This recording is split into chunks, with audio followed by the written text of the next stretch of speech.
Hello guys, welcome to my channel kitchen ব্লগসে তোমাদের সকলকে ওয়েলকাম। আমি আবারও চলে আসলাম একটা রেসিপি নিয়ে।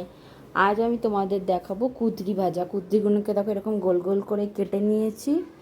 এবার চলো এগুলোকে ভালো করে ধুয়ে নিই, তারপরে ফিরে আসছি। দেখো ভালো করে ধুয়ে নিয়েছি, জলটাও ধরে গেছে ঝুড়িতে। এবার নুন আর হলুদ মাখিয়ে রেখে দেব। কড়াইতে দেব তেল, তার সাথে দেব কালো জিরে। এবার সামান্য অল্প একটু পেঁয়াজ দেব। যারা নিরামিষ করে ভাজবে তারা পেঁয়াজ না দিলেও হবে। পেঁয়াজটা হালকা হালকা ভাজা ভাজা হয়ে আসবে, তখন কুঁদরিগুলো দিয়ে দেব।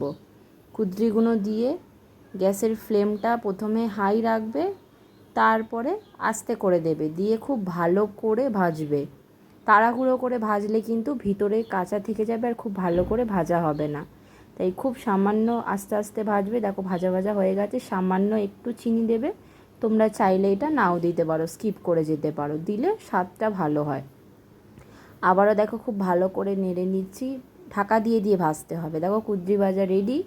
তোমরাও ট্রাই করো। ভালো লাগলে প্লিজ লাইক কমেন্ট শেয়ার করে দিও। দেখা হচ্ছে নেক্সট ভিডিওতে। কেমন লাগলো অবশ্যই কমেন্টে জানিও।